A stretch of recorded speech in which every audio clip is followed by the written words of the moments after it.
Welcome to Kit Kabinet. Today I'm gonna take a closer look at the Airfix Zero Model 21 in 1/72nd scale.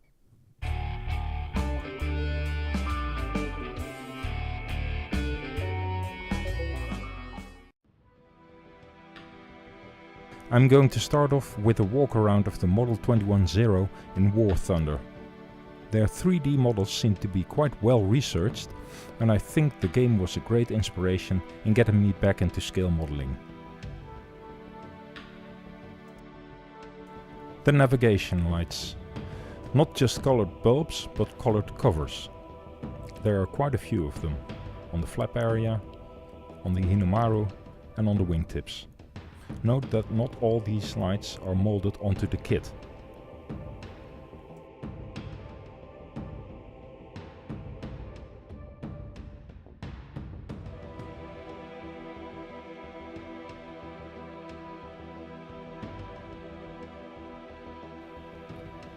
Notice that the flaps are a different shade because the Haiori lacquer comes out differently on fabric covered parts.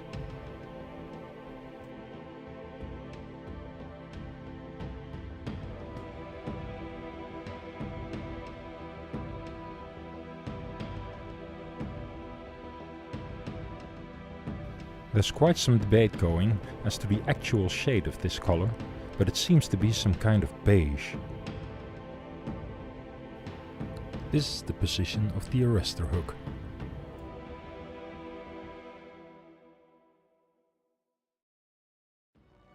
And the retractable tail wheel.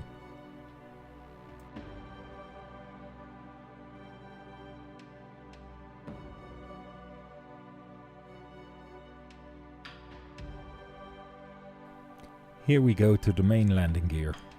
Note the interior in semi-transparent blue-green lacquer called Aotake. Apparently this was used as a primer.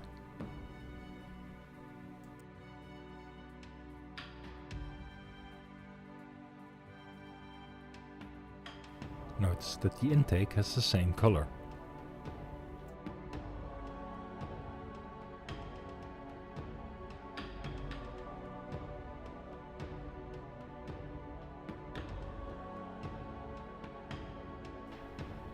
The cowling, painted in blue-black paint, typical for Zeros.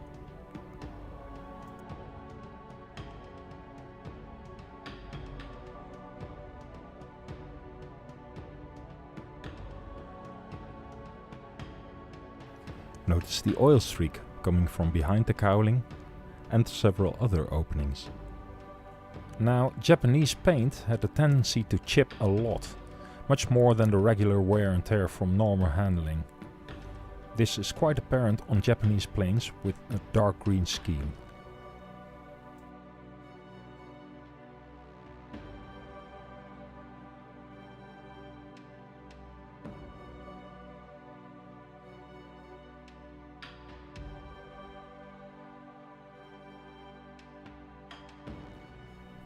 Prop tips are marked with 2 red lines on the front only.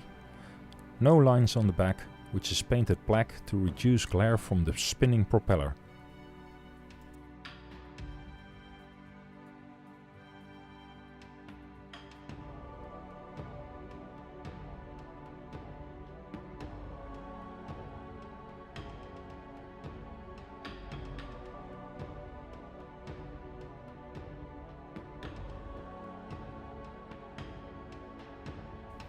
White lines next to the machine gun troughs.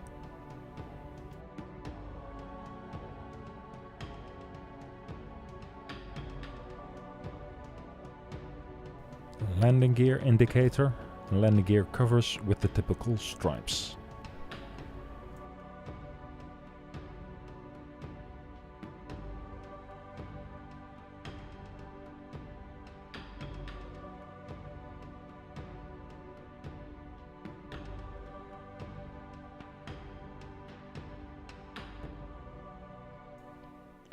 More navigation lights, and apparently it says no step here in Japanese. Sutepu ganai. I got that from Google Translate.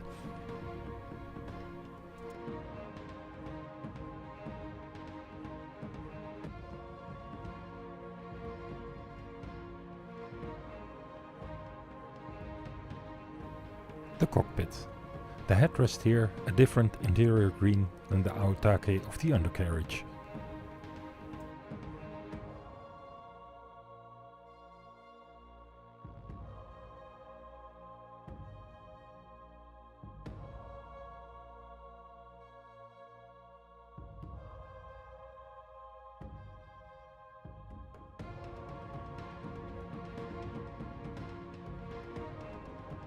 There's a loop antenna on the aft canopy that's not in the kit.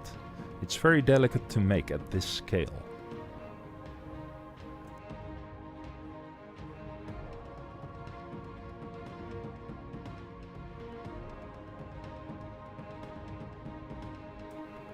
The normal radio antenna with the little bend at the top and going all through the canopy.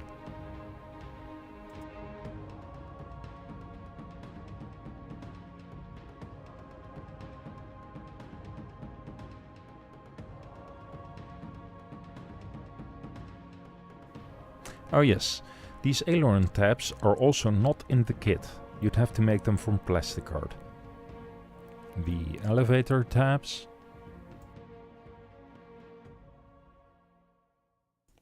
Tail navigation light, and that concludes the walkaround. Now onto the sprue tour. This is a good model for the price, which is about €7. The panel lining seems a bit heavy. It seems that the Rivet King has been talking to the Mad Trencher from Matchbox. It's somewhat reminiscent of die-cast panel lining. It is still acceptable for most modelers. The wheel doors seem a bit thick though. Cockpit parts and landing gear are nicely detailed.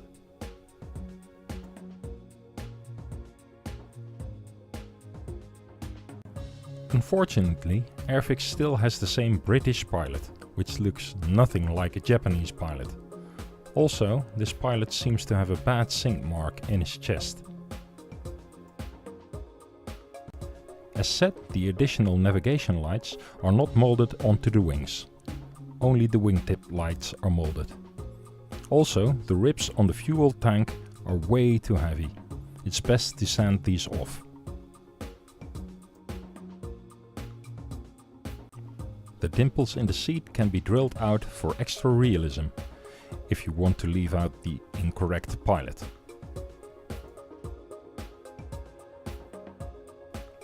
The canopy is nice and clear, though the framing is a bit on the heavy side.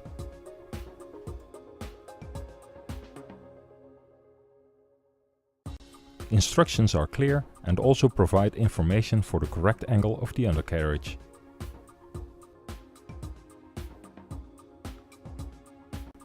The decals are thin and have a minimum of carrier film. They represent an airplane stationed at Rabaul in mid-1942. They respond well to products as Microsol and Microset, as well as Revell Decalsoft.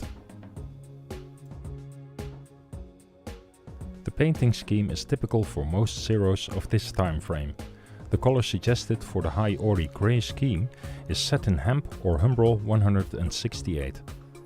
As mentioned before, there is a lot of discussion about the exact shade of this color, and there may very well have been many different shades of grey. I hope you enjoyed this review.